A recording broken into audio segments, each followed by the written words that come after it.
the people up who always held me down. I love you for the rest of my life. Woo. The higher I go, the higher I go. I promise y'all gon' fly high with me. Yeah, y'all gon' fly high with me. What's up, everybody? You're now tuning into another episode of Let's Rap with Kris Jamez, and I'm here with Day One brother. We been brothers. Minister Chris Clay, how you doing, man? I'm blessed, man. I'm blessed. Glad to be here, bro. I'm thankful for you to be here. Like I tell everybody, it's truly an honor. It's truly a blessing to me for you to be here. Yeah. And I'm proud of you, man. No, man, same here. We watched each other grow up. Yeah, man. So to the people who do not know, Chris Clay. Chris, we talked about it a little off camera, but Chris Clay was a celebrity back in the day. So tell the people a little bit about, your upbringing. Man, my upbringing, man, came in a household, man, just full of talent, man. We get our dancing from our mom and our dad, man. My mom, she a bad, shut your mouth, bro. Yeah. I kid you not, man, talking about moonwalking and all that stuff, but man, we came up, man, dancing. We didn't know that we could sing until we got a little bit older. My brother did a little bit of rapping, man, just full of gifts. So, as you know, dancing was life. Dancing was life for me, you know what I'm saying? That's how I'm known. I started dancing. Let me break it down. I got noticed dancing at AJH doing the, pep rally. The pep rally, yeah. The pep rally, and they put the song on. I started Harlem Shaking. That's when the Harlem Shaking was, back in, you know what I'm saying? And people like, I ain't even know he can, dance. I took it to the football games. That's when 05, when Jimmy Johnson was doing that thing, and to have everybody turn around and look at me, I was like, I love that, bro. I love that feeling. But yeah, man, we just got brought up in that dancing world, man. But house full of talent. House full of talent. House of four, correct? House of four, yeah. Yeah, you, your brother, and your two sisters. Yeah, man. Every last one of y'all is talented.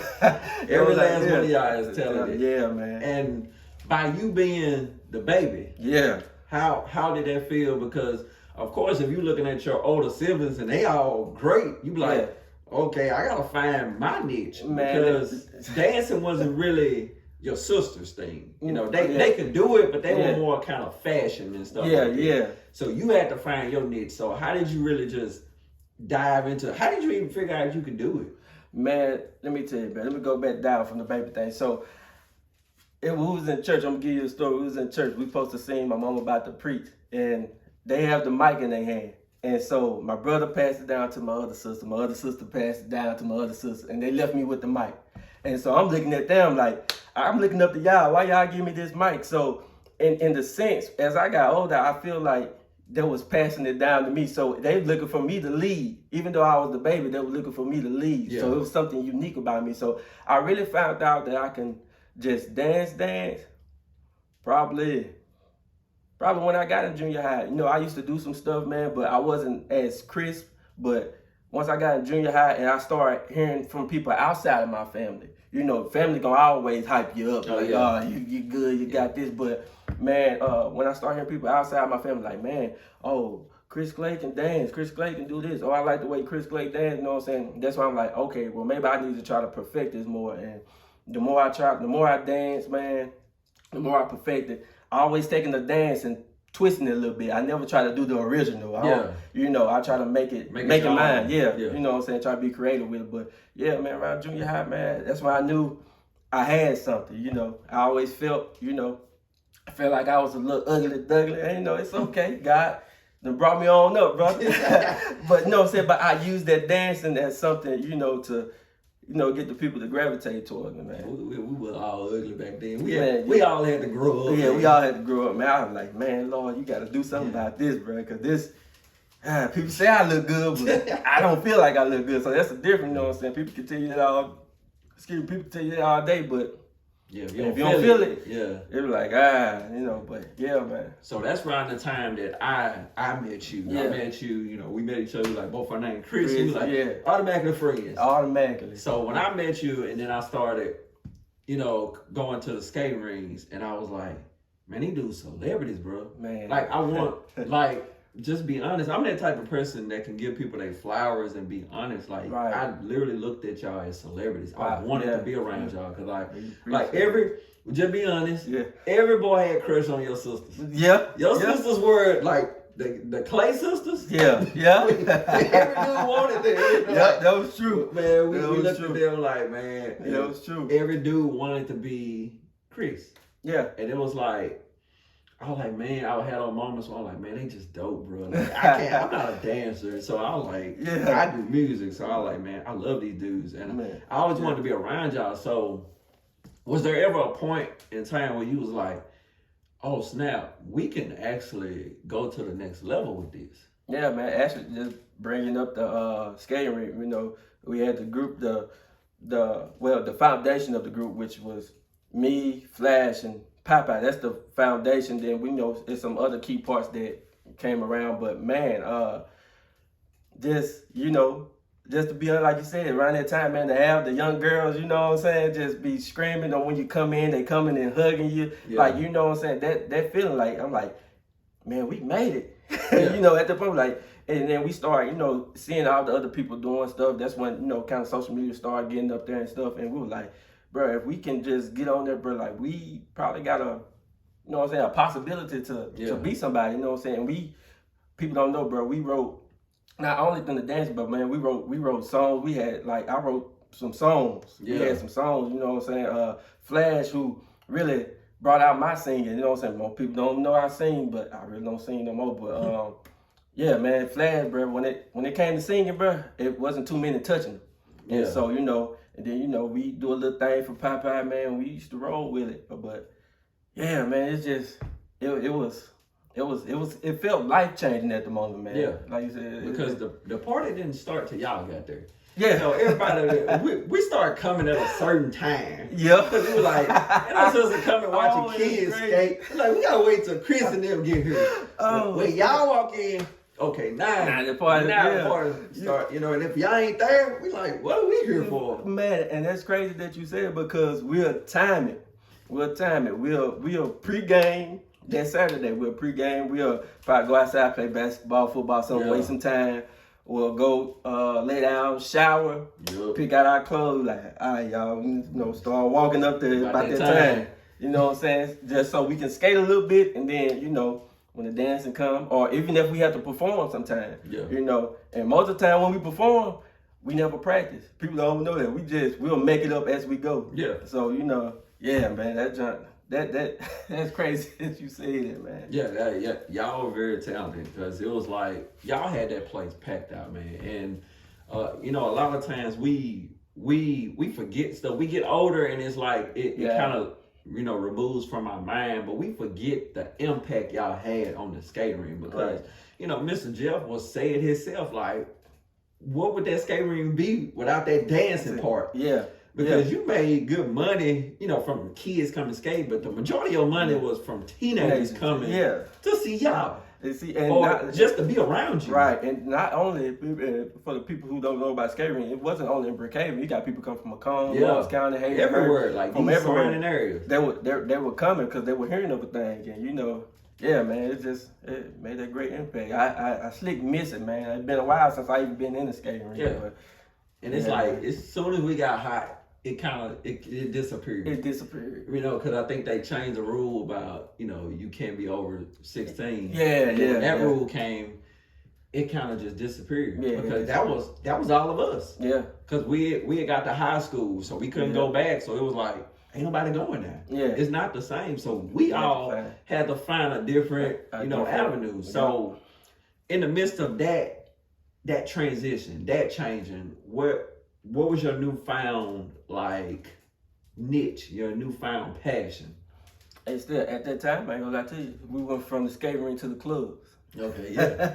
We went from the skating rink to transition. Yeah, easy transition. So people don't know, at the time, we were about 18, 19. So after we left the skating rink, at one point in time, we were going to the club in Hazlehurst. Yeah. And so we would go and do our thing there. Like, then we went from Hazlehurst to Jackson, then we went from Jackson to Hattiesburg. Like, we just started going different places. So it still was in us until I found when everything kind of switched over, is when I got married. Okay.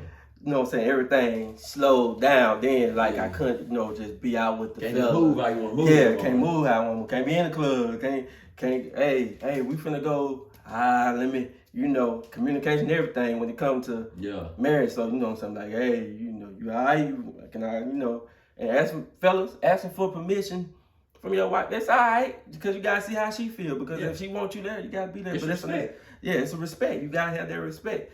We'll probably talk about that later on. We're gonna go there, but But So at one moment you're the celebrity dance at the skating rink. Then years later you're married, also a soldier. Yeah.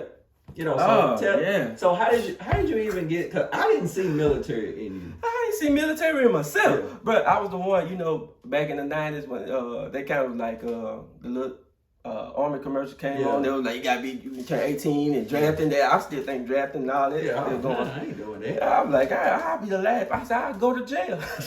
Jail before I go to jail. So that I got into that, man, as a last resort, man. I used to I had so many jobs by that time, and I used to quit them. So I said, well, let me give me a job that I can't quit.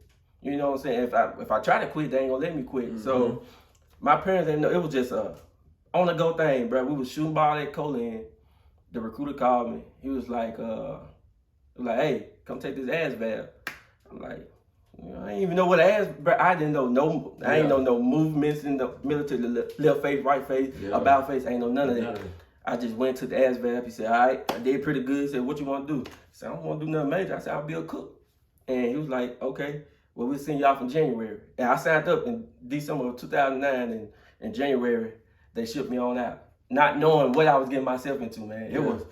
I was like, this is different. Like, I'm used to the you hollering out in my face. My dad ain't a bad person, y'all. I'm just letting y'all know. Yeah. But my dad, but this man, he put it, that ain't bothering me. But man, it was like I said, a total culture shock because seeing all these different races, having a set time to get up and do everything. Yeah, wake up, bathroom, eat, all that, man. I was like, look. Because you did it in 2009, and years later, 2012, I entered the Marine Corps, and I was like, man, I ain't gonna lie to you, boy. What did I sign up for? Yeah, I was gonna ask you what you signed up for. Man, that's a different monster, bro. That's a different monster, man. But it taught me. Military will teach you a lot about life. Oh my God, boy! That's why I think God led me that way, and it's so many different things that the military installed in me that got me ready for ministry. Yeah. You know what I'm saying? Just dealing with warfare in the natural and warfare in the spiritual. You know what I'm saying? Time management, obedience, discipline, all that type of stuff. Like, I don't think I would have been the man that I am today if it wasn't for that experience. Military, I've been, ain't no telling where I would have been, man. So I know I wouldn't have the mental strength because the Marine Corps give you that. It'll give you that mental strength. You gotta be able to take like so much strenuous stress and still perform. And still perform to your, to your best of your ability, man. My time just in basic training in AIT, bro, it was 3 times. Bro, I almost lost my life. The first time, man, I was at basic training and didn't know what I had, pneumonia, bronchitis. Yeah. And that's why I found out I had asthma. I ain't had no problem breathing all my life. And found out, I had asthma. And I was doing a push-up, bro, and I just went out and I just heard, the last thing I heard was the drill sergeant. He was like, get up, private. That was the last thing I heard. And before I knew, I was in the hospital. They was like, yeah, we got to keep you. They were trying to restart me and things of that nature. But they let me know that I had some fight in me, because most people would have gave up. Mm-hmm. I was like, I've came too far to give up. That's a message for y'all.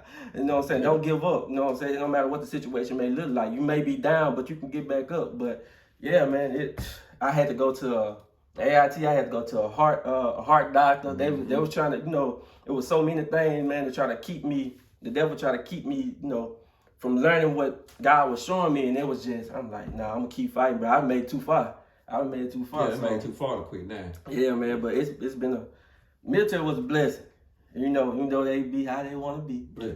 Military we just let that be what it is. So let it be what it is. Every branch do things how they do things. Sure do. Should have went Air Force. Hey, I say that all the time. I'm like, man, I should have went to the Air Force. I was like, I made good on the ass valve, man. Why didn't I go to the Air Force, man? I picked one of the hardest ones. You picked the hard one, man. When they say the Marine, I said, man, I want to call my brother. I'm like, I can't interfere with what God is doing, though, Yeah, you should have called. Hey, man, You sure you want to go to the Army? Man, look, I would have told the Air Force. I wasn't going to tell you Army. I was 3 years in. I was like, look, man, you might want to go to the Air Force, man. No, she did. But so the whole time you're in the military, you're married, correct? Or did you get married while you was in? I got married while I was in. I was 3 years. Let me see. No, about 3.5, 4 years in before I got married. No, so yeah, now marriage is some basic training for you. Oh Jesus, man! Look, talking about basic training. We talking about, and when you go in not knowing what you're going into, yeah, and when you're not ready, I would tell people seek counseling before you get married. Yes, yes, and spiritual counseling too. Not nobody who just gonna tell you your feelings, but somebody who can discern from God and not trying to knock all the counselors who probably don't have godly discernment and things of that nature, but you gonna have to know something before. You gotta know what you're getting into before you get into it. If God ain't in your relationship, it's doomed. Yeah, it's doomed. I just gotta be honest. Yeah, come on. Me and my wife, we actually did counseling. We did it as friends, and in the midst of counseling, we found out, and she was like, "I'm ready to marry you now," and I was like, "Okay." So man, we got married like 2 weeks later. We just got married, and we've been happy ever since then.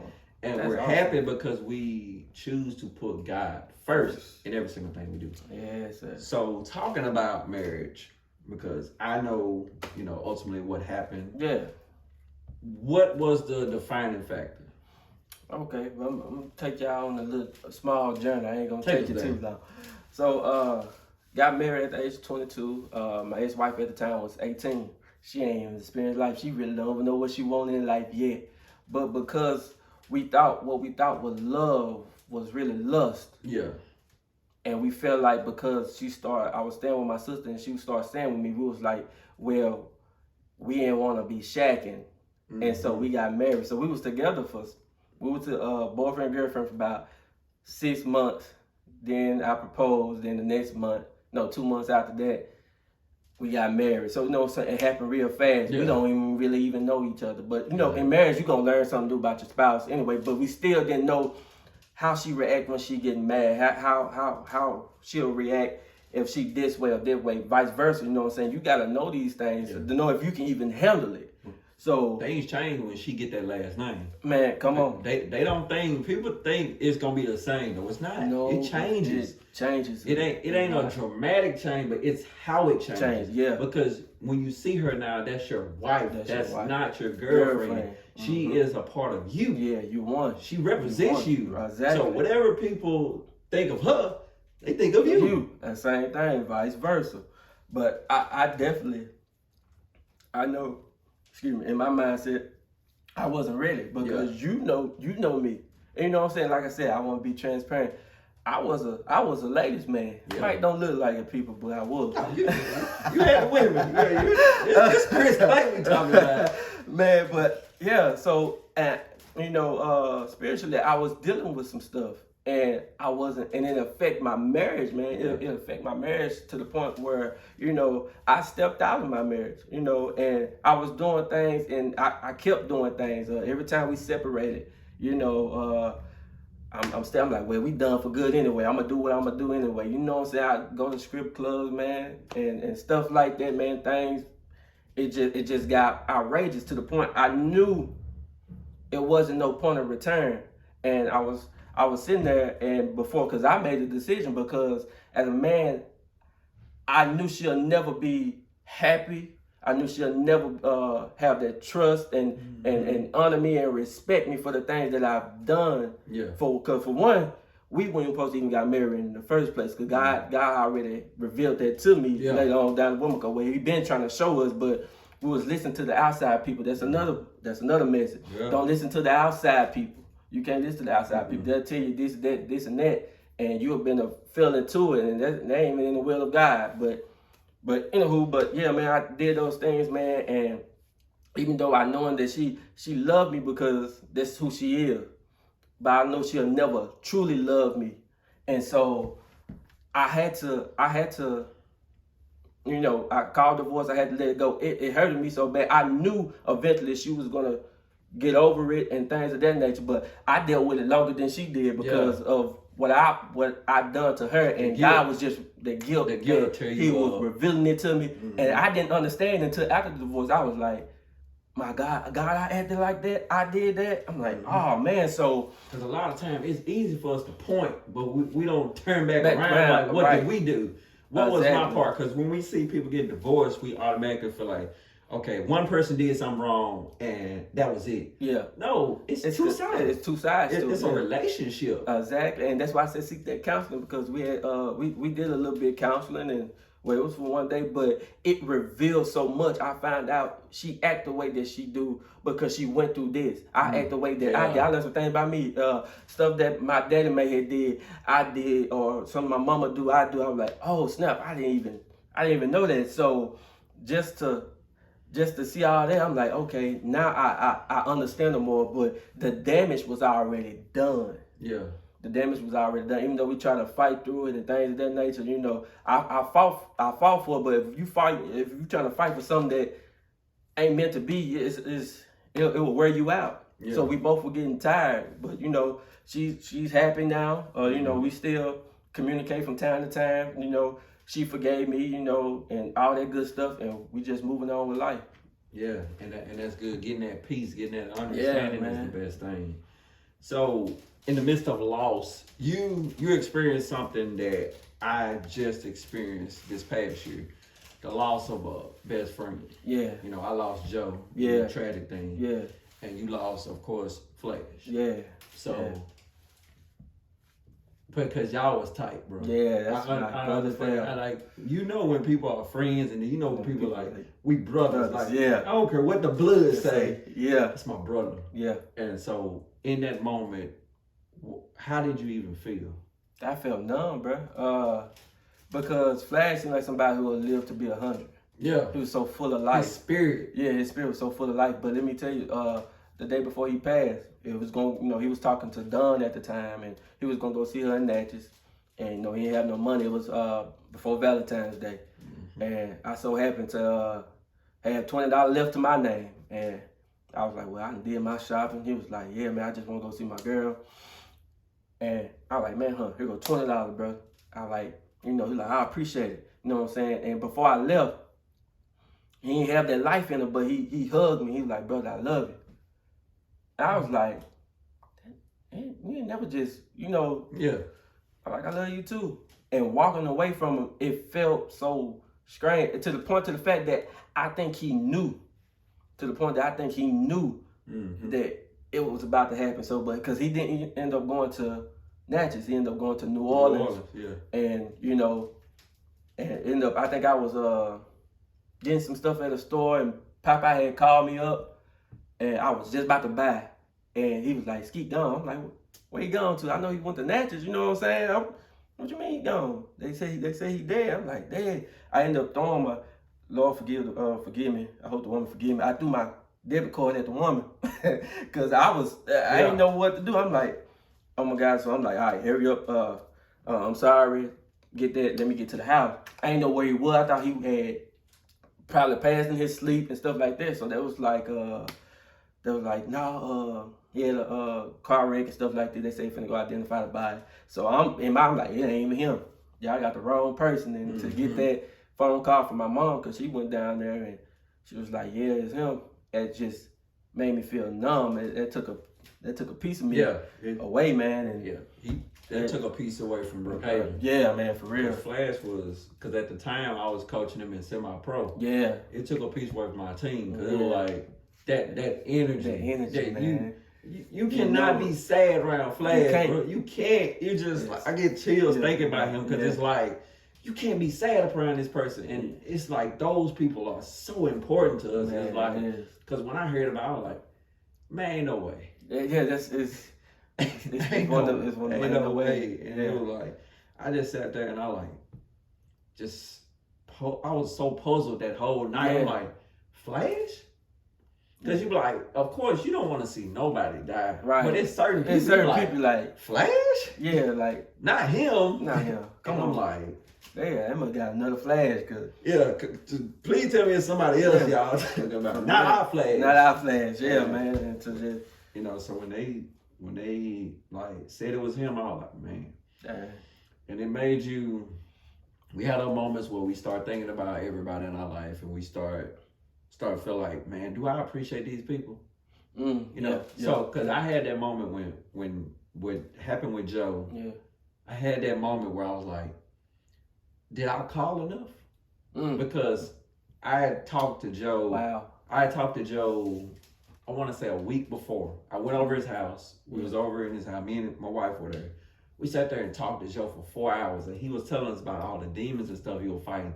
And before we left that apartment, we prayed for him like an hour. Like we sat there, we held hands, we held him, we prayed.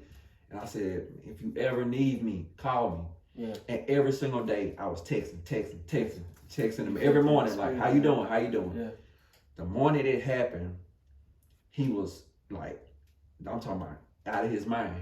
He didn't text me. He texted somebody else. And they were not in Mississippi. He texted somebody out of Mississippi. So of course they couldn't get him to help him.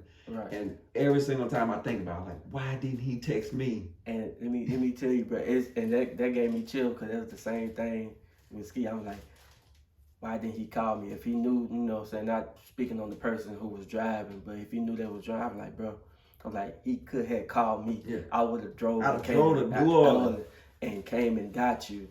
I would have came and got you. And like, it do make you think like that, like, dang, I'm calling my family members or my friends more, am I checking on them? But you know, sometimes some things are out your hand. You know, so you did what y'all did what y'all supposed to. And do. that's the piece I gotta try to live with, because I'm like, he was supposed to go that way.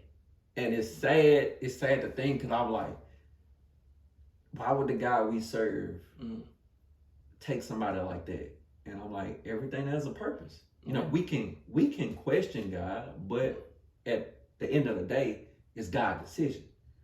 Because I know if he would have called me, maybe it wouldn't have happened. If Skeet wouldn't have got in that car, you would have drove to New Orleans to pick him up. You know, and things, like you said, he probably would still be living, both of them. But they serve their purpose. They serve their purpose. They made an impact on what they made an impact on, you know. So they did, like you said, they served their purpose. And you know, unfortunately, unfortunately, death is part of life. And we have those moments where we sit down like, why God? Why? And if you don't have a why God moment, you lying to yourself. You ain't living. Because everybody like, you wouldn't post a question God, but sometimes it's because you're still human. You're still human. Like, why God? You know, like my grandmother. That was my everything. But you know, humans tell us don't question God. It ain't in God's word. I haven't read it nowhere where it said don't question me. He said I have all the answers. Exactly. So you have to ask the question if you want an answer. And he'll tell you, well, look, I did this because of this, this, and this. And then it'll make sense. People don't want to open up their mindset to that. Some people won't even understand it, because they're still they stuck to this, like, well, this person now. They serving a better purpose, you know, and they made an impact, and that impact gonna live on forever. Skeet energy, it still lives on. It's still here. What Joe did, it's still here. He made an impact. He came from a lot. That man came from a lot, and to still thrive in ways that he did, you know. It speaks volume. It let people know that no matter what you've been through, you still can thrive, man. People gonna talk about you. They talked about Jesus. You know what I'm saying? But yeah, man. But that changed me. Changed my outlook on a lot of things when he passed, though. Because the things that happen in this world, we have our why God moments, but once we get to a certain point, we see the bigger picture. Like, I always talk about my wife and how, you know, when she was little, you know, she went through what she went through. Her mom had been to jail. Her mom had, you know, lost her and everything. So she's been in foster home, and then her dad now is currently in prison for life. She hasn't seen her dad since she was 10 years old. But has that affected her life? She graduated with her associates from Hines. She graduated valedictorian from Jackson State. Business owner. She's done worked at LA. She's done all this stuff, and I'm like, That's what God is trying to show us. The bigger picture. As sad it is to be like, man, we lost Flash and we lost Joe. But what is they death gonna do for our lives? Come on, look at us now. Because Joe was a hustler. Mm-hmm. So Joe made me take my hustle to another level. Come on. Because I say, Joe, I'm gonna do this for you. Yeah. And you with Flash, you will live through me. Yeah. Flash will live through you. Oh yeah, the energy and all that's still there. Even when I minister, man, I think about it, man, that energy, man, just seeing me get excited when the Holy Spirit get inside and do this thing. I think about Flash. I was like, yeah, that's that energy. But like you said, like look at us now. Look what you're doing now. The bigger picture, you know, it gave you a push. You know what I'm saying? Actually, you know, like I said, when we was talking off camera, I ran for my calling. Yeah. When Flash passed and I got over that hump, it pushed me into ministry. Mm-hmm. And I'm like, I gotta make a change. I see my brothers out here and they struggling. Not even just my family, not even just my close friends, but the other souls. Yeah. And you know what I'm saying? It gave me a push. And I'm like, man, I gotta do this. God called me, man. I gotta do this. It's not about me. It's about God. It's about glorifying God. So that definitely that changed me. Yeah, when you get that, when God starts talking to you, you gotta open the ears. You gotta be sensitive, man. Because I was never baptized as a child, but I finally got baptized in 2017. Yeah. You know, I finally got saved, and you know, because God started speaking to me. It was like God was giving me he gave me a woman that was so engulfed in His word. Yeah. And I was like, I want to spend the rest of my life with this woman. And it was at a point when she, you know, when she rededicated her life to Christ, she thought she was gonna lose me because I was of the world. Yeah. So she had pushed me away. You know, I'm talking no physical, nothing. She stopped all of it. Come on, and she was like, in the midst of me stopping this, I'm gonna lose Kris. But she didn't know that was her way of. That was God's way of getting me there. Right. God was like, if you truly want this woman, this is what you're going to have to do to get her. Wow. So I dedicated my life. And I didn't do it for her. I honestly, the more I learned, I started doing it for me. That's it. Because I started going to church. When she went in church, because I was going to see her at one point. Because we had just stopped talking. Yeah. Then I got to the point where if she wasn't there, I was still in church listening to the pastor. He started speaking to me. God started talking to me. So in the midst of that, you know, I know Flash passing wasn't that defining moment that pushed you over the hump. But what was that defining moment where you was like, it's time? Oh, after my divorce, that was a defining moment because I have nothing but time. It's to the point where I lost car. I mean, I had a place that I could stay with my mom, but I was like, I don't want to be in Brookhaven at the moment because it wasn't many opportunities. So, you know Grady. He opened up his Grady, my dude. Yeah, man. Shout out to Grady. Grady, that's my dude. Yes, sir. He opened up his apartment to me, man, and but God got me in a spot where I had no choice but to depend on Him. Mm-hmm. I mean, no job, no car. You know, I had a place to stay because He connected me with a person. You know, because that's why my best friend. He connected me with a person that I can, you know, lay my head down. But I had no choice but to depend on Him. I said, something got to change. Yeah. And God said, you got to change. I was like, what you mean I got to change? Yeah, I do my little praying and reading. That's not enough. Mm-hmm. You need to, just as you reading and you talking about it, you got to walk this thing out. Yes. You got to be about it. You just can't. You got to live this word. You got to live it. You got to live it. And that's what a lot of people don't understand. They be, you know, I go to church or I pray, but you got to live the word, man. You got to live the word. But yeah, man, that moment right there, because like you saying, to the point, because my ex-wife, you know, your wife, remember my ex-wife, because that's how she was. She was rooted and engulfed in God and thing, because she was changed. She made me, and that's why I never speak bad about them, because she made me the man who I am today too. Yeah. Because she instilled, even though she was young, she put so much stuff into me that I didn't even know that I was, you know, capable of doing. So she taught me to, you know what I'm saying, get out the comfort zone and do this and do that. But yeah, man, that divorce opened my eyes. Like, look, I gotta do something, man. Loss will open up a man's eyes. Man, what? In a heartbeat. When you take from a man, we start to listen, then we're like, okay, because you taking stuff that we want and we love. So when you take it, it's like, Okay, guy, what's up? What is it? Let's talk.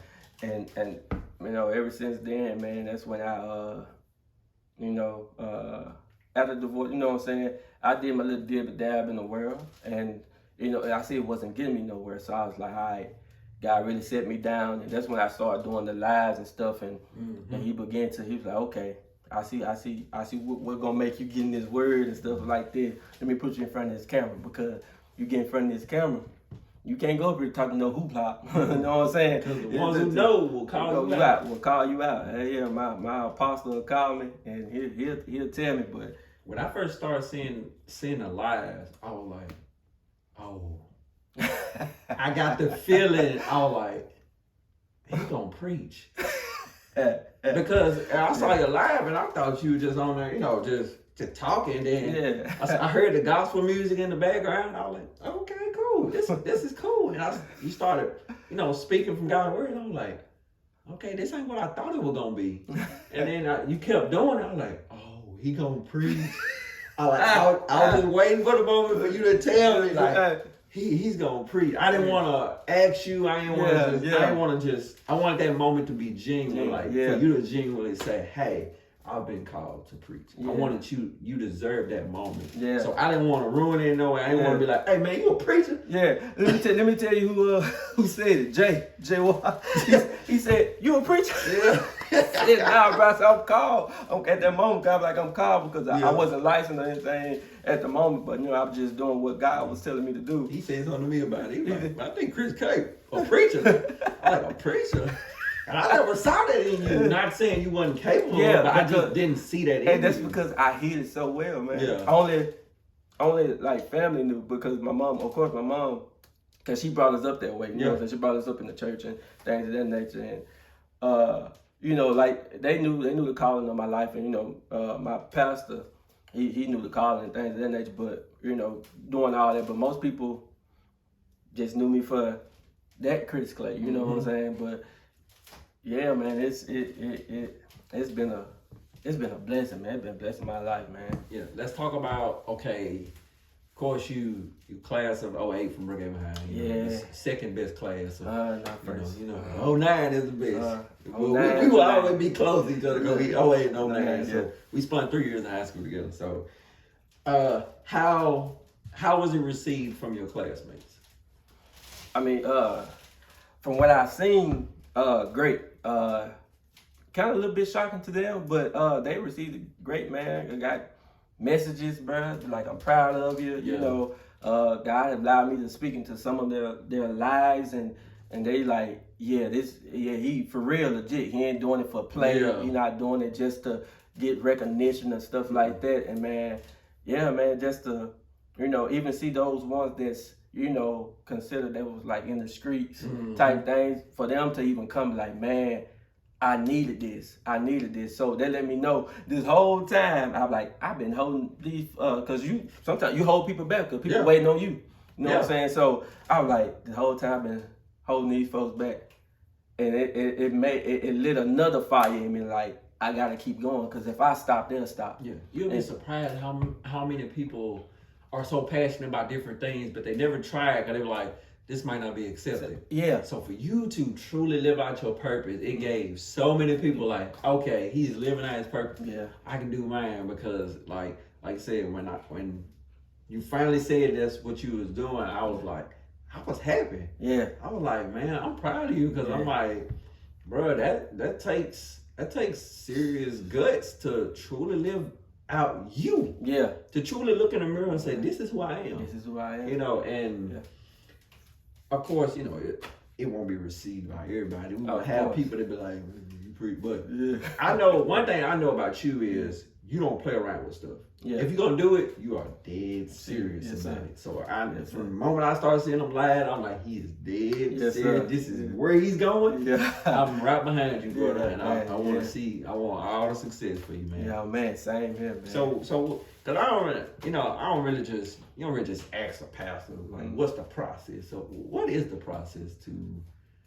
Because I'm pretty sure it's steps to it. You don't just be like, get ordained and I'm a pastor. Oh yeah, man. It's some steps. First, your pastor, your apostle will be they'll be looking at you, and they'll let you know, because I wouldn't got my license if I wasn't ready. If he didn't see that I was ready, you know. So they kind of scan you. They try to let you do some things, and they looking from afar to see if you really are ready, because they're not gonna put you out there if you're not ready. Because if you're not ready, you'll go out there and you'll get whooped down. You'll get whooped down, not only by just these demons, man, but by people. Yeah. But yeah, man, you go through that process. He'll ask you, you ready? You sure you ready? And so what we did was, I give y'all my experience. We went to Michigan to our holy convocation, and before we got our license, we did a 10 to 15 minute sermonette, when you just whatever the Lord gave you preach about it and teach about that. So they looking at that as an assessment, like, okay, let me make sure before we hand y'all these papers. And got up there, and it felt so, cause I'm usually behind camera, you know what I'm saying? That was my first time really just getting up and in front of people. In front of people. And they put me on the spot. I was in a bed, and they called me and said, hey, when you come to church today, you gonna do a sermonette. I said, what? This is good. I already gave me something. And I was the only one that did it in the morning. Everybody else did it at night. And so I was like, well, I'm the only one doing it. But he told me, he said I had to see something, because he seen everything on camera. He said I had to see if that was that, you know what I'm saying? And God did his thing, man, took the people in, and got the feedback from it, and I was good to go. But it's so much more to it, man, because it take a long time. Yeah. It take a long time, patience. It takes a lot of dedication, submission, obedience. It takes a lot, man, because when you get in that role, it's you gotta understand, you're not doing it for you. Of course, it's to glorify God, but you also got people following you. Yeah. You know what I'm saying? Even if you don't want them to follow, they follow you. And you take on. It's a spiritual thing. You take on their burdens, and you feel it.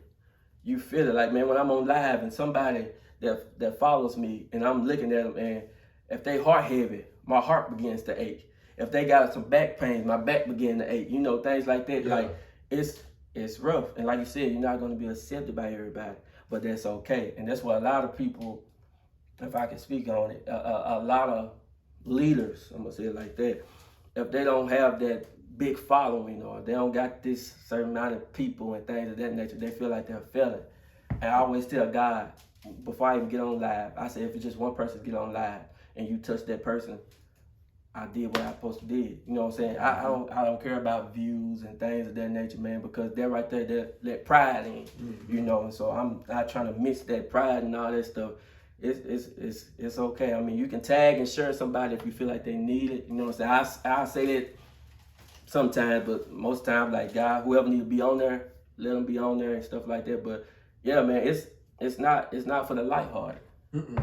It's not for the lighthearted, man. It's and God teach me that. I used to wonder why I went through the things, bullying and things of that nature. Now I understand why I went through all these processes, getting picked on and all the other things that I went through, and it's worth it. Yeah, it's worth it, because it's saving people. People, I always say, you can talk to somebody, but if they feel like you ain't been through what they've been through, they really ain't gonna listen. They can't receive it. They can't receive it. And so that's why I see why God took me through a lot of things that a lot of people, like my parents, don't know some of the things that I went through. And that's because that's for somebody, when it's time, when it's for that time, then I share with that person to help them get delivered from, or start their journey with God and stuff like that. But yeah, man, it's definitely not easy. I tell you that. A lot of times I run up on your live, like, I be playing Call of Duty.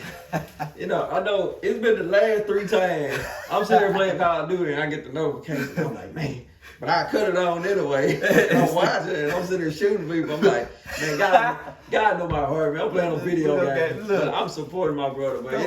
It always be the same thing. It's all right. Look, shooting down the enemy, baby. Look, that's it. Look. Like, hey, we both military, bro. We cool with this. Man, I'm cool with it, brother. I promise you, man. As long as you chiming in, man. You chiming in. That's all right, brother. Ain't nothing wrong with that. So I always ask people this same thing. I'm like, what is the ultimate goal? And I know asking somebody who's ordained is kind of like, of course, it's to continue to bring people closer to God and teach, God's word. Mm-hmm. So, but what is, because of course you would want your own church one day, right? Yeah, that's God's will. My mama already see it. But she sees it. But it's God's will. That'd be it, man. But you basically said like the oath. That's really it, man. I'm really not in it by myself. My will don't even matter, man. Like, truly, it's all about God's will, man. And as long as these people out here hurting and they looking for the Savior, bro, that's just my goal, man. Mm-hmm. To get as many people to Christ, and that's the ultimate goal, because that's what I'm here for. Man, to be honest, by the church, man, this church right here, this church, man, the streets, that's church, know. So I'm we're two or more gathered in my name. Come on, there I am in the midst, man. I am, and me personally, man, the more I grow with God, Ori told me my wife told me the other day, she was like, a lot of people read the Bible a lot. She was like, but you live it. She told me that because, like, the way I move, because that's how I that's how I connect with God. Yeah. I'm like, nothing against reading the Bible. Of course I read the Bible, but I'm not so big on just studying the word. I'm so big on, like, am I living this? Am I waking up every single day, and do I choose to love my wife? Do I honor and respect my children? Do I honor and respect my mom and dad? Yeah. Do I respect and love the people around me? Right. Am I living in my purpose? And that's God, are you proud of me? And He is. And I heard, and not trying to be saying it, but I heard it in the spirit that He is proud of you. Before I even when I walked in the house and you sat down on the couch, that's the first thing I heard was, I'm proud of him. And so it's crazy that you even said it, but so he's proud of you, but that's you living it. Yeah. So many people can study the Bible, know the Bible front to back to forth. You can know the Greek and all this and this, but are you living it? That's the thing. You can tell me about it, but are you living it? If you tell me about it, you're not living it, that's gonna make me feel like, well, then I don't need to read. I don't need to read. I can just go on by living my life. Yeah. You know what I'm saying? But that's why I say study thyself approved. You know what I'm saying? So you go out there and seek your own self-salvation and do it on your own. But yeah, man, it's about living that thing, man. It's more. That's how I am, man. Of course I study and things of that nature. But you live it. But I'm living it. That's one of the most beautiful things in this world. Yeah. Me seeing somebody I grew up with. Yeah. Truly be themselves. It's the most beautiful thing to me, because I'm at that place in my life now where, hey God, as long as God is pleased with me, I'm cool. There you go. If God is pleased with me, I am cool, because I know I'm not perfect. I will continue to make mistakes. Yeah. But I'm gonna choose to follow God every single day. Yes, indeed. I'm not perfect. Nobody's perfect. But I'm gonna continue to follow Him every single day. Every single day. This thing right here, it's daily. You said the right word, man. It's daily. People don't understand. Like, oh, I got saved, I'm gonna go do what I do. No, this thing is daily. You have to die to your flesh daily. You got to. If you don't, man, that's how you really mess up. You know what I'm saying? But yeah, man, you gotta die to your flesh daily. Yeah, because God not mad at us for making mistakes. God mad at us for doing what we know is wrong. Bro, come on. When you know it's wrong. What they say, you know better, you do better. You know what I'm saying? Because I talk about God like a father. I'm like, when you piss God off, that's just how I say it. Yeah. You piss him off, you're like, all right, you're not getting it. Yeah. And last year when I went through my panic attack, that's what happened. I pissed God off because God was like, you know better. Yeah. You have all this stuff that you have all this hate and all this anger you're holding in. Yeah. Against people, against your wife, against your dad. You know, you need to let this out. And if you don't, I'm gonna make you let it out. And He made me. I had a panic attack. I broke down, bro, and I slept on my couch for 6 months. And I'm talking like barely eating. I lost weight, bro. I can afford to lose weight. I'm already smart. I lost weight. I was barely eating. My wife had to feed me, man, like a baby. My God. I didn't want to be alone. My wife would go to work. She would drop me off at my mom's house. I would lay on my mom's couch, and my mom would make me get up and eat. I barely shouted. I broke down. And then once I truly broke down, I tell people this one moment that God showed me he real. I was laying on my couch, and at the time my son was 1. Yeah. He had just started walking. Yeah. He walked up to me. I'm laying on the couch, and tears coming out my eyes. Yeah. He walked up to me. He grabbed my cheeks, and he made me smile. Wow. When my son did that, I said, God, I'm here. I'm here. Man, that's just thank you. So at that moment, I got up. Yeah. I said, all right, I started eating more. I started trying to do stuff, and God was like, okay, now it's time to let this stuff go. So I went to my dad. I told my dad, you know, how we went through our relationship. I broke down crying to my dad. I ain't never cried like that in front of my dad. I broke down. And I told him, I was so vulnerable with him. Yeah. And I was like, you know, I love you. You was there, but you really didn't raise me. Yeah. It's a lot of stuff you did not teach me. I had to learn from other men or the streets. Yeah.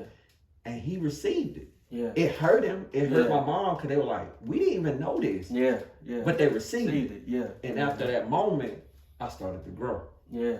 I started growing. Because I was like, I can't be the best father to my son until I tell my dad. Come on, you had to where we messed up at. Yeah. Because I'm only gonna be what you was to me. Yeah. You know, and if you was very distant with me, and if you was very hard and stuff like this, I'm only gonna pass that down to my son. Yeah. Me and my wife talk about it all the time. We breaking generational curses. Get them out of here. And the only way to break them, you gotta go face it. Yeah, you got to. You gotta face it. You got to. That's what people try to run from it, man. They try to look. I try to run from it because I know within this, that's the same thing that's happened. Generation curse. I got men in my family that's waiting. I had my brother actually tell me. He said, I'm waiting on you to get your church. He's like, oh, wait till you get your church, because he used to he had stayed with us for a little minute just to chill. And I used to do my lives, and he used to just be sitting on the couch. Mm-hmm. And I come out, and he tell me everything I said on my live. I was like, hey, he's like, yeah, man, I'm just waiting on you to get your church. Same thing with my dad, man. They said, I'm waiting on you. If they don't listen to nobody else preach, they say, I'm listening to you. And they let me know, like, once again, come back, they been waiting on you. Yeah. But yeah, man, most definitely, man. Dang, boy, that testimony right there, man, to use your son to show you, like, smile. He showed. I'm here. God knew that was the only way I was gonna receive it. Yeah. Because my wife had been telling me. I've had other people telling me, you know, God's real. And I believed in God, but God said, let me show you. Oh. Let me take this 1-year-old who do not know is not processing this. Right. All he sees is his dad not happy. Yeah. So he said, smile. And I was like, that was it. I hear you guys. That's all I needed. So ever since then, I'm all in. Come on. Because my wife knows, I mean, all in or all out. Yeah. I ain't no half. I don't play with God like that. Yeah, I don't play with nothing like that. If I'm going to do it, I'm going to do it. I'm in. Yeah. And I tell God every single day, I am not perfect. I can be a butt to people. I can be mean. I'll still use profanity, but God, I'm here for you. Whatever you tell me to do, I'm here. That's it. You know, people don't understand, man. People try to judge somebody like you. They're like, he can't have no relationship with God. He still curse. He still do this. Baby, everybody got a different relationship with God. That's why a lot of people don't come into the church now, because they're judged by the people in the church. You know, if I could be real, you know, Pastor, if I'm wrong, you come get me later. But that's just real, man. It's crazy, man. They come in, they looking at you like, oh, I know what they used to do. See, look, people couldn't even judge me because most people didn't even know what I used to do. Yeah. You know what I'm saying? Because I was so private about everything and the way I maneuvered. But you know what? I take that back. I thank God for covering me, because he covered me in a lot of stuff. Yeah. Now, if he wanted to reveal some stuff, he could have revealed some stuff. But man, like, yeah. So man, I just commend you for just sharing that, man, because most people, they'll be scared to share stuff like that. Like, I still curse, or I still do this, I still do that. You know what I'm saying? Like I said, we ain't perfect. God is still yet working on us. He's working on us every day. Yeah. Every day. We still, you know, it's a lot. It's some things I'm still trying to get rid of. You know, I don't do much, but it's still it's a place I know where I gotta be and I should be. So yeah, man, I commend you for that, brother. Yeah, like I said, we are never, the moment we're perfect is the moment we take our last breath. Yes, sir. That's it. So, man, Rob, love this conversation. Man, for real, I just want to say before we got on camera, man, I am absolutely proud of you. Man, thank you, bro. I love you. Like, you've always been an older brother to me. I love you. I'm so proud of you. Same here, bro. I love you too, man, for real. It's all love, and I just want to continue to watch you grow, man. When you get that church, let me know I'm coming. Man, look, man, I got you, man. I'll be in there. I'm like, hey. You don't know it. You don't know it. I'm like, hey, my brother. You know, I like to give honor what honor is due. But yeah, man, you keep doing the same thing, man. I'm so proud of you, bro. Look at this. Yeah. You talking about me getting church, you already got your church. You know what I'm saying? Bro, I'm so proud, bro. From, man, come on, man, record label, man. You helping other people eat, man. And it's not no phony stuff behind it. You real behind it, bro. I'm like, bro, even though, you know, I don't really listen to rap music and stuff like that, but when you send something, you know, I give a listen to it, you know what I'm saying? And things like that. I'm like, man, yeah, I already knew it was in you. And it's just so good to see you just come and be yourself, and you helping. Matter of fact, this ministry, because you sitting here, you helping other people be themselves. You know what I'm saying? So you giving people, man, a platform to do their thing, bro. That's awesome, bro. It takes a lot, because you know, people from the same town don't do that. Mm-hmm. The people from the same town, we're not even, you know, we're not even welcome really in our own town. So you know. It's crazy, man. I ain't trying to bring it, but like the Dolph situation, you know what I'm saying? Him being in his city and in his own city. In his own city, the man. store he been to 100 times. And we're not. That's just how it is. And sometimes you gotta get away. Yeah. Sometimes you gotta get away. And like I always say, this just the beginning for y'all too, bro. Cause God showed me some things about y'all, bro. This just the beginning. Yeah. You think this something, bro. God finna, man, he gonna blow y'all mind. And like we were saying off camera, like, you know, I told my sister in the car, we come down here, sometimes we break down to get our breakthrough. Ooh. So it may seem like we broken down on the side of the road, we're not going nowhere. But your breakthrough right there, and like she said, it was so profound, man, you gotta keep going on. You gotta keep pushing. Y'all keep pushing. And God, man, I'm talking about, God gonna bless y'all, but I'm telling you, I hear him. I ain't trying to get all spirit. I know it's just in me, man. Be you, man. Be you. I don't want nothing else but you. I see God placing your name in people's mouth, like big people's mouth. They're gonna have a conversation about you. Man, you just be expecting phone calls and emails, man. People gonna reach out to you about some things, and it's not gonna be for their gain. It's not gonna be for their gain, because what you doing, man, you really glorifying God, because you showing what God did for you. You like, this God, I couldn't have none of this if it wasn't for God. So man, yeah, just get ready. Same for your wife. Same for your wife. Y'all just get ready for phone calls and emails, man. I see it coming from some big people, man. Unexpected phone calls and emails, and He's gonna take y'all, bro. He finna take y'all up. I'm just glad to be connected to y'all. Right. For I can say, nigga, that's my brother, man. That's my brother, man. Forever, bro. We grew up. Forever, man. Brother. For real, man. Yeah. Once again, thank you for being here, man. And just continue to be you, man. Man, always, man. Yeah. Always. Yeah. This been another episode. Let's Rap with Kris Jamez, and we are out. Yes, sir.